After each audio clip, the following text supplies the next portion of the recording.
हाँ, तो fourth unit में जो पहला टॉपिक है that is prospect of meat industry in India. हम जानेंगे कि भारत में कैसे मीट इंडस्ट्री डेवलप हुई है, क्या सिनेरियो है, कैसे मीट प्रोडक्शन हो रहा है, कहाँ कहाँ मीट का पूरा यूटिलाइजेशन हो रहा है, कौन कौन से स्पीसीज हैं जो कि मीट प्रोडक्शन में हेल्पफुल हैं, और क्या क्या कंस्ट्रेंट्स है मीट इंडस्ट्री के लिए, क्या क्या बेनिफिट है मीट इंडस्ट्री के लिए। ये कई सारी चीज़ों को हम इसमें आज डील करेंगे।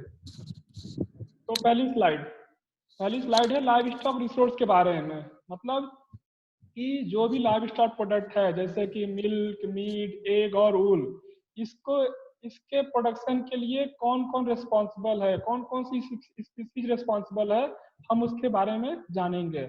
जैसा कि हम जानते हैं कि इंडिया का अभी जो 20th लाइव स्टॉक सेंसस के अकॉर्डिंग जो पॉपुलेशन है लाइव स्टॉक का 535.82 मिलियन नंबर है, जिसमें कि अगर हम उसको वर्ल्ड की तुलना करें तो हमारे पास विश्व का 55% बफेलो का पॉपुलेशन है, 16% कैटल का पॉपुलेशन है। और हम अगर टोटल जो लाइव स्टॉक रिसोर्स हैं उसमें हम रेशियो देखें तो सबसे ज्यादा कैटल का कंट्रीब्यूशन है अराउंड 36%। उसके बाद गोट का है अराउंड 28%। उसके बाद बफेलो का है अराउंड 20.5%। उसके बाद शिप का है दैट इज 13.86%। लास्ट में पिग है 1.69%। और उसके अलावा जो भी बच्चे हैं उनका कंट्रीब्यूशन 0.23% है। इसका मतलब ये कि कैटल, बफेलो, सीप, गोट और पिग, ये जो 5 लाइव स्टॉक स्पीसीज हैं इनका मेजर कंट्रीब्यूशन है मिल्क में, मीट में, एग में, ऊल में। और पोल्ट्री इसके अलावा है जिसके लिए एग है, तो उसको हम थोड़ा बाद में डील करेंगे आगे आने वाले स्लाइडों में। और हम देखें वर्ल्ड में तो हमारा जो बफेलो और गोट का पॉपुलेशन है वो फर्स्ट में आते हैं हम लोग, और सीप और कैटल के पॉपुलेशन में हम सेकंड पे आते हैं। और टोटल पोल्ट्री प्रोडक्शन की बात करें, टोटल पोल्ट्री पॉपुलेशन की बात करें तो हम पूरे वर्ल्ड में 8वें नंबर पे आते हैं। ये हमारा एक तरीके का लाइव स्टॉक रिसोर्स है। और लाइव स्टॉक रिसोर्स की बात करें तो टोटल लाइव स्टॉक रिसोर्स का 197 स्पीसीज है अकॉर्डिंग टू NBAGR 2020 जनवरी का। ठीक है, ये रिपोर्ट है।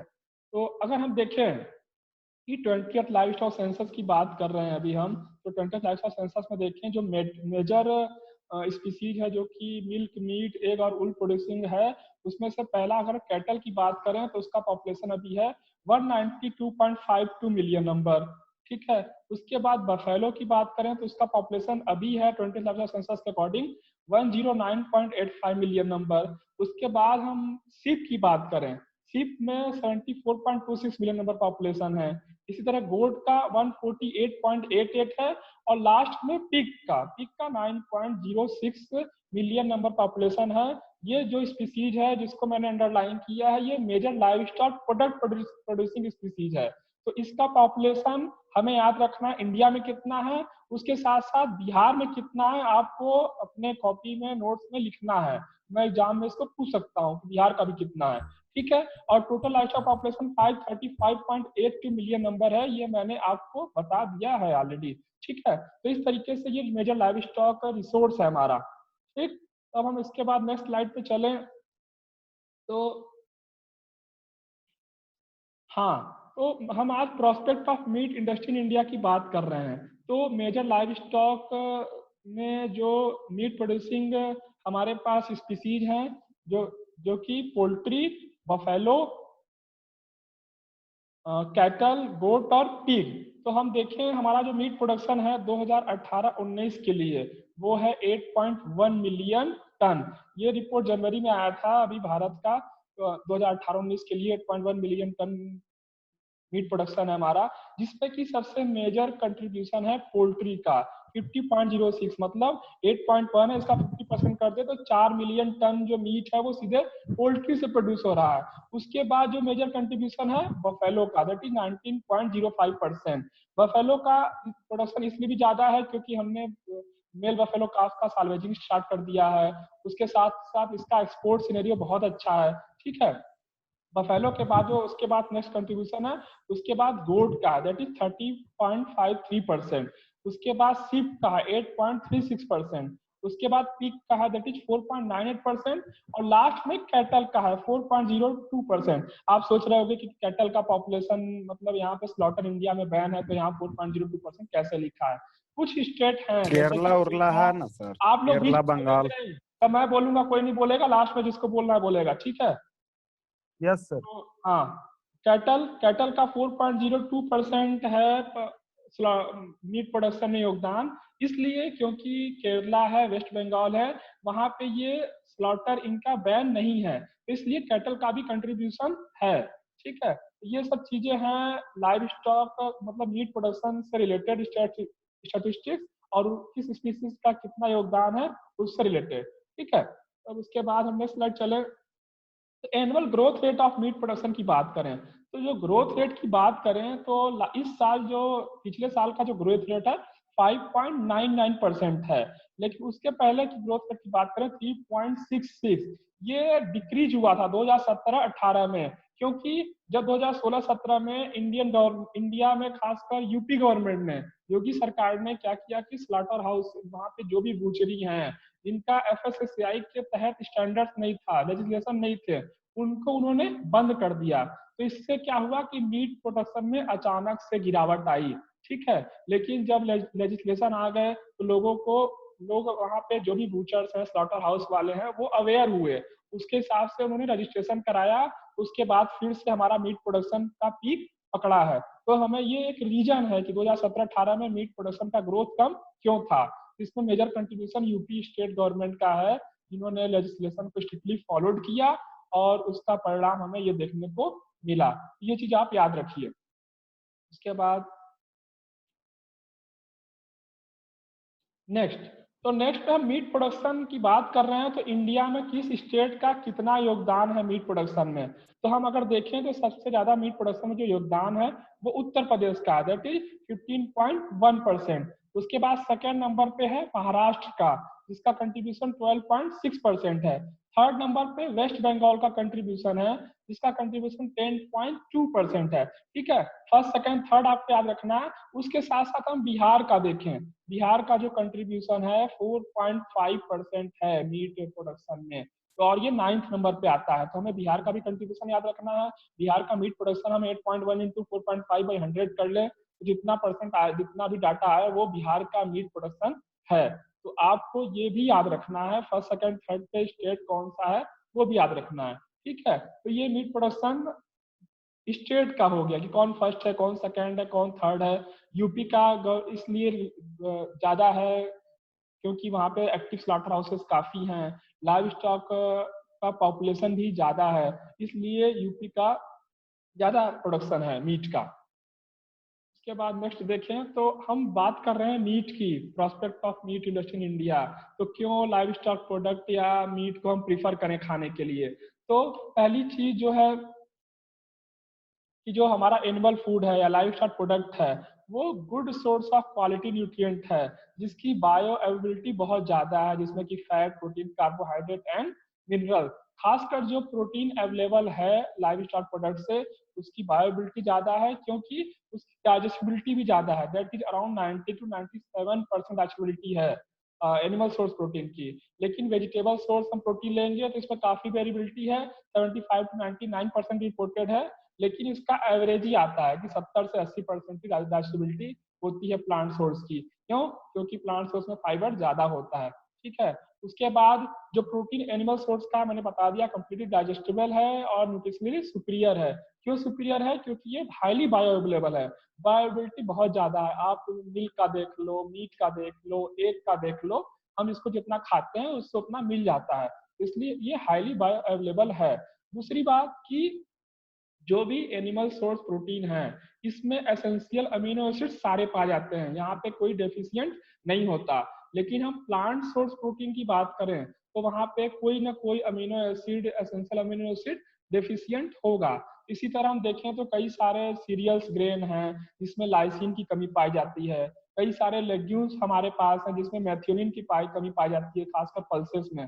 तो ये सब कमियों को दूर करने के लिए हमें लाइव स्टॉक प्रोडक्ट का कंजम्पशन करना जरूरी है अपने प्लांट प्रोटीन के साथ साथ, ठीक है। तो इसलिए animals food versus plant food का मैंने यहाँ पे स्लाइड रखा कि आप जाने क्यों मीट खाना जरूरी है, क्यों मिल्क खाना जरूरी है, क्यों इसका महत्व है। ठीक है, क्योंकि एनिमल सोर्स का protein is a complete protein, it contains all the essential amino acids. ठीक, अब नेक्स्ट देखें डेवलपमेंट ऑफ मीट इंडस्ट्री की बात करें। अब हम लोग डेवलपमेंट ऑफ मीट इंडस्ट्री देखते हैं कि कैसे यहाँ मीट इंडस्ट्री डेवलप हुआ।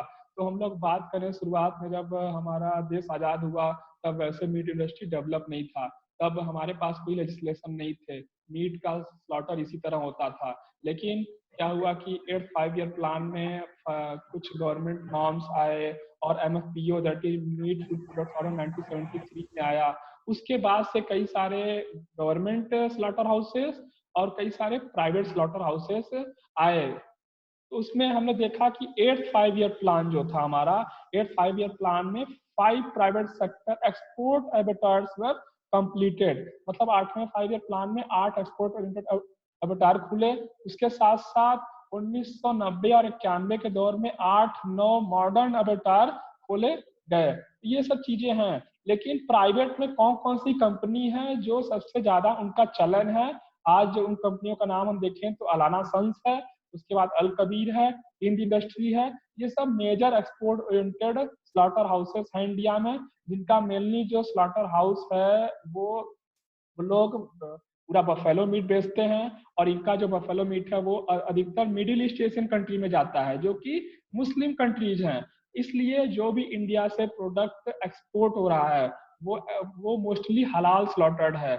इसलिए हमें ध्यान रखना है कि इंडिया से जो मीट एक्सपोर्ट हो रहा है वो हलाल स्लॉटर्ड है, ताकि हमारा जो मीट जाए मिडिल ईस्ट एशियन कंट्री में वो रिजेक्ट ना हो। दूसरी चीज कि जब इंडस्ट्री शुरू में चालू हुई तो वो अधिकतर SME सेक्टर की इंडस्ट्रियां थी और वो रिलीजियस ग्रुप से हावी थी। आप देखोगे भी जो भी स्लॉटर हाउसेस हैं उनके अधिकतर मालिक मुस्लिम ग्रुप को बिलोंग करते होंगे, क्योंकि वो वो चाहते हैं कि हमारा जो प्रोडक्ट हो हलाल सर्टिफाइड हो, ताकि जो प्रोडक्ट हमारा मिडिल ईस्ट एशियन कंट्री में जाए उसके ऊपर कोई ऑब्जेक्शन ना कर सके। ठीक है, तो इसलिए ये इस तरीके से हमारा मीट इंडस्ट्री डेवलप होना शुरू हुआ। अब उसके बाद नेक्स्ट स्लाइड में हम देखें कि शुरुआत में क्या हुआ। 1970-80 के दौर में पहला जो slot modern meat processing plant की स्थापना की वो ब्रूक बॉन्ड 1970 में किया। उसका अगर हम देखें तो उसका जो कैपेसिटी था daily 500 buffalo per day, Aurangabad Maharashtra में था कैपेसिटी। लेकिन ये प्लांट बंद हो गया। क्यों क्यों बंद हो गया? क्योंकि 500 बफेलो स्लॉटर करना तो बड़ी बात नहीं है, लेकिन वो 500 बफेलो डेली मुहैया कराना इंडस्ट्री के लिए कठिन पड़ गया। तो पहली चीज हो गया कि बफेलो 500 डेली नहीं मिल पा रहे थे, इसलिए हमारा जो थ्रूपुट था वो पूरा नहीं हो पा रहा था।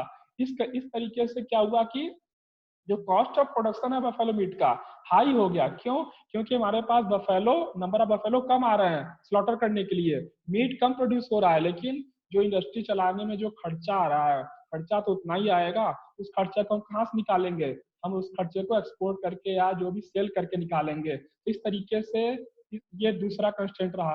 तीसरा कि उस समय मार्केट उतना डेवलप नहीं था इंडियन सिनेरियो का कि हम एक्सपोर्ट करें बफेलो मीट को और हमारा प्रोडक्ट सब लोग खरीद ले। उस तरीके का मार्केट वेंचर डेवलप नहीं था। और तीसरा चीज जो बाई प्रोडक्ट जनरेट हो रहे थे उस समय उसके लिए मतलब इंडस्ट्री ने चालू कर दिया, लेकिन उसकी कैसे मार्केटिंग की जाए कैसे क्या था, तो एक सप्लाई चेन की कमी थी।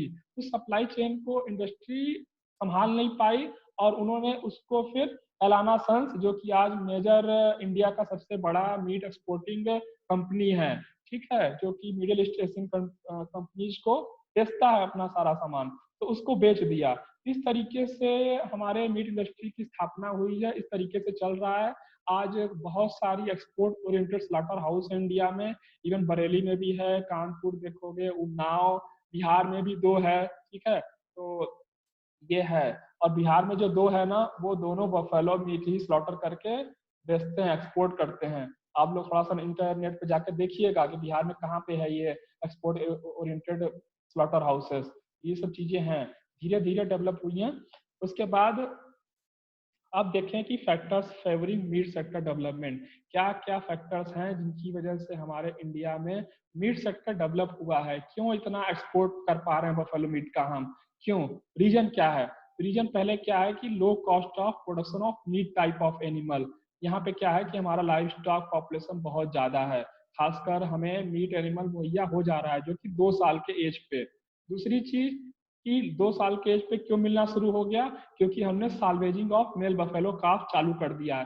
पहले क्या होता था ना, पहले के सिनेरियो में कि अगर किसी को मेल बफेलो काफ किसी में घर में जन्म हुआ, लोग उसका केयर नहीं करते थे और छोड़ देते थे इस तरीके से। तो इस तरीके से क्या होता था कि न्यूमोगैस्ट्रोएंटेराइटिस होता था, एनिमल मर जाता था। इस तरीके से हमारे पास बफेलो काफ्स या लाइव स्टॉक जो कि स्लॉटर के लिए चाहिए उसकी कमी होती थी। लेकिन क्या हुआ कि गवर्नमेंट के कई सारे पॉलिसीज आए, लोगों को अवेयर किया गया, तो लोग लोग फिर मेल बफेलो काफ्स को पालना शुरू किए, उसको 2 साल एज तक 1.5 साल एज तक पाले और फिर उसको स्लॉटर हाउस में बेचना शुरू किए। इस तरीके से हमारे देश में एक इस तरीके से बफेलो मीट का सेक्टर का डेवलपमेंट चालू हुआ। दूसरी चीज, जो हमारा मीट डेवलप हो रहा है, जो मीट प्रोड्यूस कर रहे हैं, उसकी लीननेस बहुत ज्यादा है। क्यों लीननेस, मतलब कि वहां पे मीट पोर्शन ज्यादा है, फैट पोर्शन कम है, जिसके लिए इंटरनेशनल मार्केट में हमारा मीट मतलब हमारा मीट वहाँ पे फेमस है, ऐसा कह सकते हैं। तो यहाँ पे लो कोलेस्ट्रॉल है, हाई प्रोटीन कंटेंट है, इसलिए लीननेस ऑफ इंडियन मीट है। और दूसरी चीज, जो एवरेज फैट कंटेंट है इंडियन बीफ, मतलब इंडियन कारा बीफ बफेलो मीट, उसमें 4% है, दूसरे कंट्री में 15 से 20% है। इसलिए भी मीट सेक्टर डेवलप हो रहा है तेजी से। तीसरी चीज, हमारे यहाँ जो फीडिंग सिस्टम है, हम लोग खासकर जो फीडिंग देखेंगे सिनेरियो, ग्रीन फॉडर फीडिंग करते हैं हम लोग एनिमल को। मतलब जो भी हमारे पास पास्चर लैंड है या जो भी ग्रीन फॉडर अवेलेबल है लोकली अवेलेबल, हम उस पे एनिमल को पूरा उगाते हैं, मतलब या बड़ा करते हैं। हम लोग, आपने देखा होगा कि हम लोग कभी carcass meal, meat meal, bone meal, blood meal feeding नहीं करते हैं। आप लोग जितने लोग भी होंगे, कोई किसान भी होगा तो आप लोग देखे होंगे कि आपके घर में कोई कारकास मिल खरीद के नहीं ला रहा है, मीट मिल खरीद के नहीं ला रहा है, बोन मिल खरीद के नहीं ला रहा है कि एनिमल को खिलाएं। तो इसलिए भी एक तरीके से ये फेवरेबल कंडीशन है हमारे लिए, क्योंकि जब हम कारकास मिल की फीडिंग करेंगे, मीट मिल की फीडिंग करेंगे, तो वहाँ chances of BSc that is bovine spongiform encephalopathy के चांसेस ज्यादा होते हैं। तो ये तीसरा सबसे बड़ा फैक्टर है। उसके बाद हम देखें चौथा, चौथा है प्राइस स्ट्रक्चर। प्राइस स्ट्रक्चर की बात करें तो हमारा जो बीफ है, कारा बीफ है, उसकी प्राइसिंग वर्ल्ड के दूसरे देशों की तुलना में करें तो वो कम है, क्योंकि सबसे ज्यादा मार्केट में, इंटरनेशनल मार्केट में सबसे ज्यादा प्राइस है वो बीफ का है, उसके बाद पोर्क, उसके बाद मटन और उसके बाद चिकन। इसलिए भी हमारा मीट फेमस है। एक तो क्वालिटी अच्छी है, एक तो प्राइस कम है दूसरा, और तीसरा उसमें फैट कंटेंट कम है, कोलेस्ट्रॉल कंटेंट कम है। ये सारी चीजें हमारे मीट सेक्टर डेवलपमेंट के लिए रिस्पॉन्सिबल हैं। उसके बाद पांचवा चीज देखें, जो पांचवा मेजर पॉइंट है कि हमारा एनिमल प्रोडक्शन जो सिस्टम है, हार्मोन्स, एंटीबायोटिक्स, ग्रोथ प्रोमोटर, इसका चलन नहीं है। इसका चलन है भी तो जो इंडस्ट्री ओरिएंटेड फार्म्स है वहां पे है, लेकिन नॉर्मल फार्मर को देखोगे तो वहां इसका इतना यूज नहीं हो रहा है। इस तरीके से हम कह सकते हैं कि जो हमारा एनिमल है एक तरीके से ऑर्गेनिक एनिमल है, तो जो मीट प्रोड्यूस होगा वो ऑर्गेनिक मीट टाइप का होगा। ऑर्गेनिक नहीं कह सकते, लेकिन उसको ऑर्गेनिक के इक्विवेलेंट हम रख सकते हैं। और फिर एक पॉइंट मैंने बोला कि हम लोग कारकास मिल नहीं खिलाते, ब्लड मिल नहीं खिलाते, मीट मिल नहीं खिलाते, इसलिए चांसेस ऑफ बीएससी, वैसे तो इंसिडेंस इंडिया में नहीं है, लेकिन तब भी हम कह सकते हैं कि बीएससी तो होने के चांसेस नहीं है।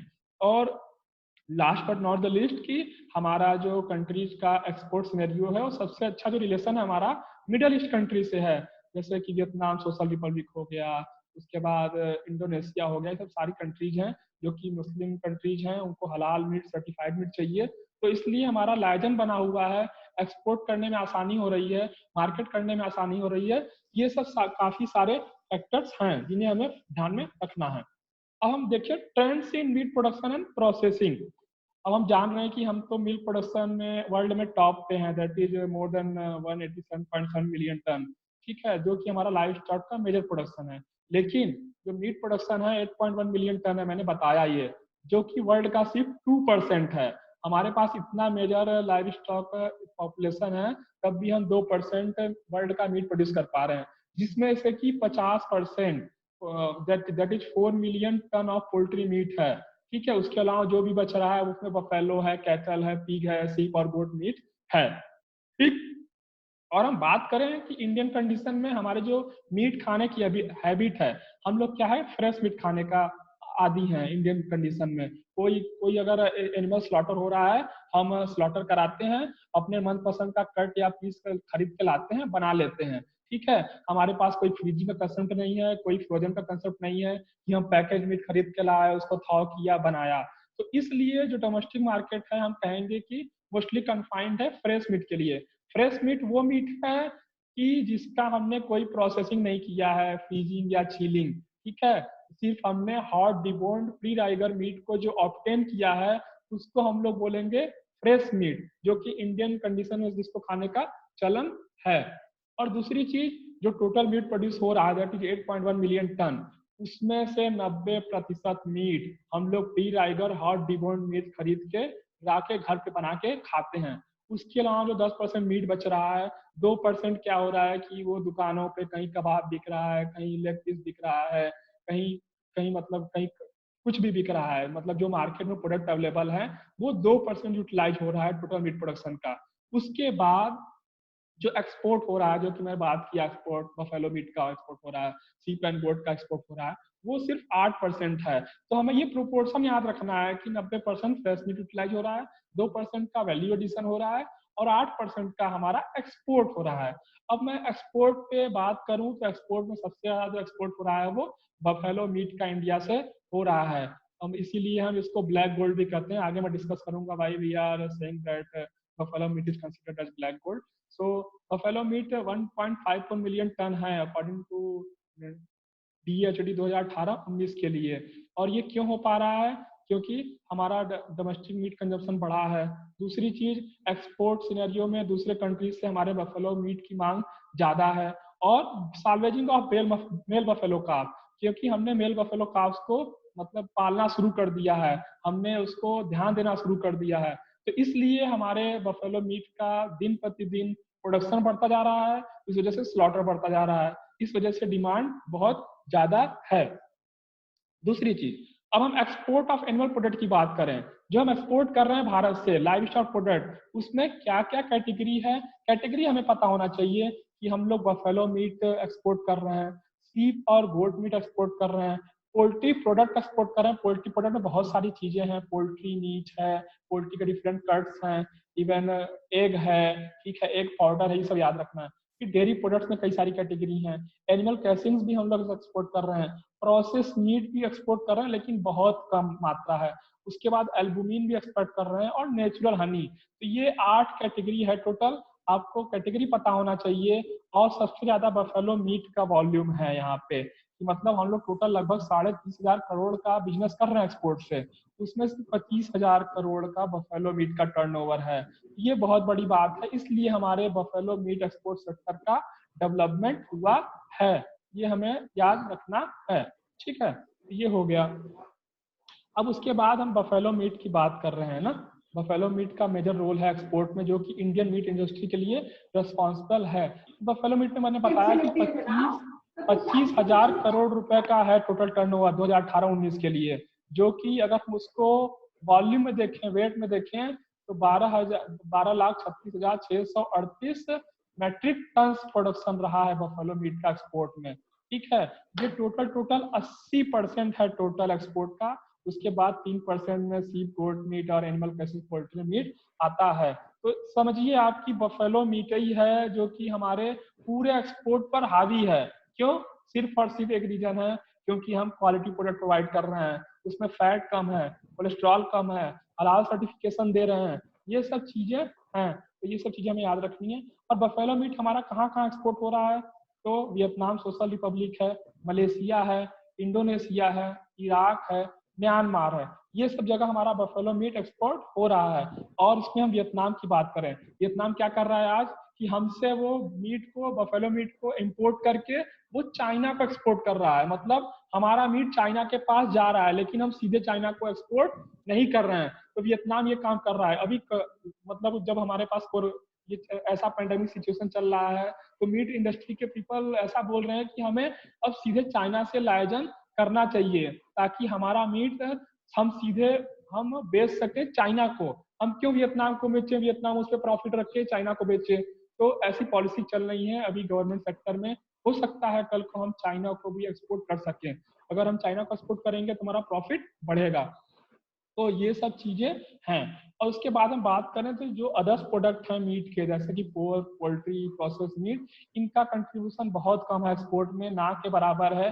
लेकिन क्योंकि हमारे पास जो मीट प्रोसेसिंग इंफ्रास्ट्रक्चर है वो सही से नहीं डेवलप है। हमारे जो स्टैंडर्ड्स हैं वो इंटरनेशनल नॉर्म्स के नहीं हैं, क्योंकि जो हम प्रोसेसिंग कर रहे हैं उसमें जो उनके माइक्रोबियल काउंट के नॉर्म्स हैं, एंटीबायोटिक रेसिड्यूज के नॉर्म्स हैं, या किसी ड्रग रेसिड्यूज के नॉर्म्स हैं, हम उसको क्वालिफाई नहीं कर पा रहे हैं। इसलिए हमारा प्रोडक्ट ये इंटरनेशनल मार्केट में मांग नहीं है।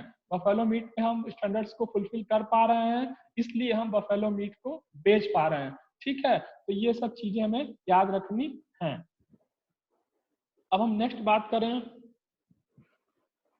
तो जो टोटल बफेलो मीट एक्सपोर्ट हो रहा है, अगर हम उसकी बात करें तो उसमें मोस्टली क्या हो रहा है, हम डिबोन्ड फ्रोजन बफेलो मीट बेच रहे हैं जो कि हलाल सर्टिफाइड है, जिसका कि पूरे वर्ल्ड में मांग है। ठीक है, तो याद रखना है कि हम डिबोन्ड फ्रोजन बफेलो मीट बेच रहे हैं।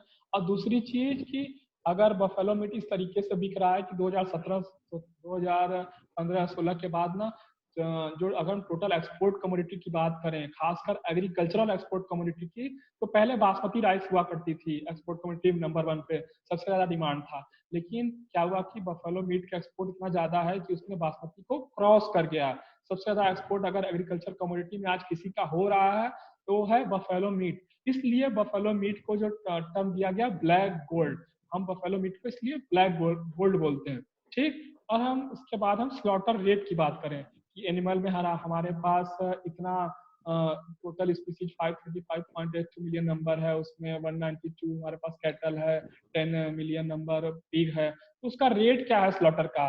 तो कैटल के स्लॉटर की बात करें रेट तो 20% कैटल का हो जा रहा है स्लॉटर, बफेलो का लगभग 40% हो रहा है, पिग का 99 हो रहा है, सिप का 30% और 40% फॉर गोट। तो हम देख सकते हैं जो पिग है ना मेजर, हम इसको सिर्फ और सिर्फ ग्रो इसलिए कर रहे हैं ताकि हम इससे मीट ऑब्टेन कर सकें। पिग का पर्पजफुली रोल यही है, उसके अलावा हमारे लिए पिग कोई यूजफुल नहीं है। दूसरा है कि हम इससे ब्रिसल्स ले लेते हैं, यही है। ठीक है, तो पिग का 99% स्लॉटर रेट है। ठीक, उसके बाद हम बात करें तो टोटल जो स्लॉटर हाउसेस हैं जो कि रजिस्टर्ड हैं, हमें जो पता है वो अराउंड 39,000 लाइसेंस स्लॉटर हाउस हैं, अथोराइज स्लॉटर हाउस हैं। उसके अलावा 26,000 अनअथोराइज स्लॉटर हाउस है जिसका कोई रजिस्ट्रेशन नहीं है। 26,000 को हम 30,000 45,000 भी बोल सकते हैं, क्योंकि इसका कोई रजिस्टर्ड डाटा नहीं है। और लाइसेंस वाले डाटा चेंज होते रहते हैं। 39 हमारे पास जो अभी डाटा है 39 लाइसेंस स्लॉटर हाउसेस हैं। ठीक है, तो ये है।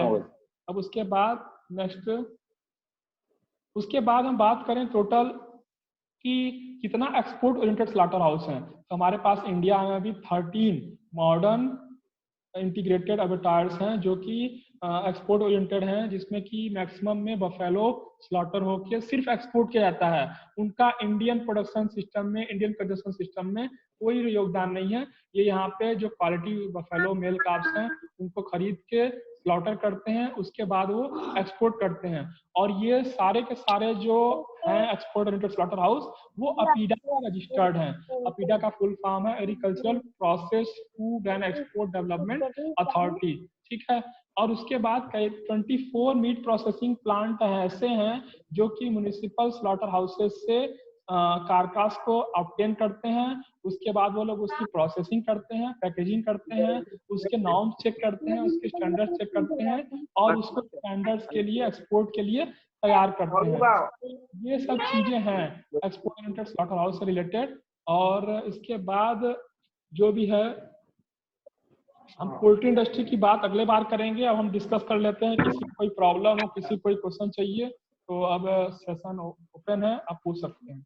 ठीक है, 5 मिनट डिस्कशन के लिए। हाँ, पूछो किसको जो पूछना है। सर वो ट्रेंड में फिर से बताइए ना sir, trend meet production and processing. Sir वो ट्रेंड जो बता रहे थे ना sir, trend meet production and processing, थोड़ा सा वो समझा दीजिए ना एक बार। एक मिनट,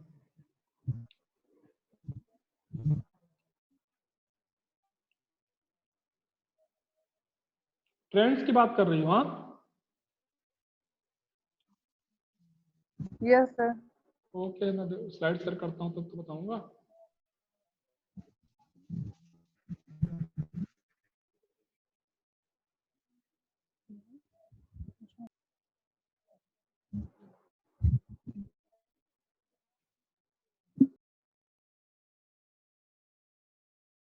ये ट्रेंड्स की बात कर रहे हैं। हाँ, तो ट्रेंड्स की बात करें तो जो हमारे पास टोटल मीट प्रोडक्शन है इंडिया में, ठीक है, दैट इज 8.1 मिलियन टन्स है, जो कि वर्ल्ड का 2% है। अगर हम इसके कंजम्पशन की बात करें तो उसमें क्या है कि मतलब 8.1 मिलियन टन में 90% जो मीट प्रोडक्शन है वो उसको हम लोग सिर्फ घर पे लाके फ्रेश मीट की तरह कंज्यूम कर रहे हैं, कि घर पे स्लॉटर हो रहा है एनिमल का, रोड पे जो भी दुकानें हैं वहां से हम खरीद के लाए अपने पसंद के अकॉर्डिंग, उसको कंज्यूम कर लिए, वो 90% है। उसके बाद क्या है कि 2% जितना भी मीट प्रोडक्शन है उसमें से दुकान वाले खरीद के ले जा रहे हैं, वो कबाब बना रहे हैं, कीमा बना रहे हैं, कई सारे दुकान वाले अपने हिसाब से प्रोडक्ट बना के बेच रहे हैं, दैट इज वैल्यू एडिशन, वो मार्केटिंग कर रहे हैं मीट का, ठीक है। उसके बाद जो 8% है उसका एक्सपोर्ट हो रहा है, जिसमें कि major contribution around 80% buffalo meat का है। ये हमारा ट्रेंड है। तो इसमें और कुछ पूछना है तो कुछ समझ में आओ तो। भद्रा। हाँ सर, सर बोले ना आपकी टोटल मीट का प्रोडक्शन हो रहा है 8.1 मिलियन टन एनुअली, ये ना? हम्म हेलो। हाँ हाँ, सुन रहा हूँ, बोलो। जिसमें बुफेलो का है 1.4, जिसमें बुफेलो का है 1.5 मिलियन टन, 1.54 ओ, मिलियन, ये है हाँ ना सर? है। ठीक ये है यार, सर, और ठीक है सर। उसके बाद ये डी बोन्ड फ्रोजन। हाँ। हाँ हाँ, डीबॉन्ड क्या, पूछो पूछो, बोलो। हेलो। हाँ, उसके बाद sir D bond frozen solid का जो कर रहे हैं, ये डी बोन्ड फ्रोजन, ये क्या है सर? मतलब कि डीबोन्ड मतलब कि हमारे पास जो कार्कास आया, हमने हमने उसमें से, जब उसका राइगर मॉर्टिस पास हो गया तो हमने उसमें से उसका बोन निकाल दिया, तो सिर्फ meat pieces according to cut, मैंने डिफरेंट कट्स पढ़ाए थे ना पिछले क्लास में, चक, सर्लोइन, शॉर्ट लोइन, ठीक है, रिब प्लेट, ये सब। तो यस उसको सर। हम लोग उसका बोन डिबोनिंग करके, मतलब उसका बोन निकाल के उसको पैकेजिंग करके बेचते हैं, ये एक्सपोर्ट फॉर्म में। ये सबसे ज्यादा इसका अमाउंट है कि हम डिबोन्ड फ्रोजन बफेलो मीट बेचते हैं। कई सारे चिल्ड भी बेचते हैं हम लोग, कई कई जगह कारकास भी सीधे सीधे बेच रहे हैं, ठीक है, चिल्ड करके या फ्रोजन करके, तो जैसी डिमांड है वैसा बेचते हैं। लेकिन डिबोन्ड फ्रोजन बफेलो मीट का सबसे ज्यादा डिमांड है, ठीक है, तो इसलिए मैंने ये लाइन यूज किया था। और यस सर। और ये कि ये सर 24 मीट प्रोसेसिंग जो बताया सर म्यूनिसिपल वाला, वो क्या था पॉइंट सर? मतलब कि जैसे कि कई सारे म्यूनिसिपल है, हर जगह स्लॉटर हाउस अवेलेबल नहीं है ना, जैसे कि बिहार का ही देख लो, जैसे कि पटना में है, यहाँ पे एनिमल स्लॉटर हो रहा है। अगर इन्होंने कई सारे नॉर्म्स अच्छे से फॉलो किए, स्टैंडर्ड्स अच्छे से फॉलो किया, हाइजीन को फॉलो किया, तो क्या करेंगे, कई सारे स्लॉटर हाउस वाले इनसे कारकास को खरीद लेंगे, वो उसका चेक करेंगे कि हाँ इसका स्टैंडर्ड सही है, उसको पैकेज करके एक्सपोर्ट करेंगे। अगर क्वालिटी नॉर्म्स स्टैंडर्ड्स फॉलो नहीं होगा तो वो नहीं करेंगे, उनसे नहीं लेंगे, ऐसा है। तो अच्छा, ये ऐसे स्लॉटर, मतलब ये 24। स्लॉटर नहीं कर हाँ, रहे हैं, ये स्लॉटर नहीं कर रहे हैं, ये सिर्फ पैकेजिंग कर रहे हैं, प्रोसेसिंग कर रहे हैं, ऐसा है। और ठीक है सर। ठीक है फिर। हाँ, सर, और एक ये एपीडीए का फुल फॉर्म बता दीजिए ना सर, एपीईडीए एग्रीकल्चरल का। Agricultural process food export development authority. Hmm. आप लोग इंटरनेट से भी देख लिया करो, इसका फुल फॉर्म है agricultural processed food export development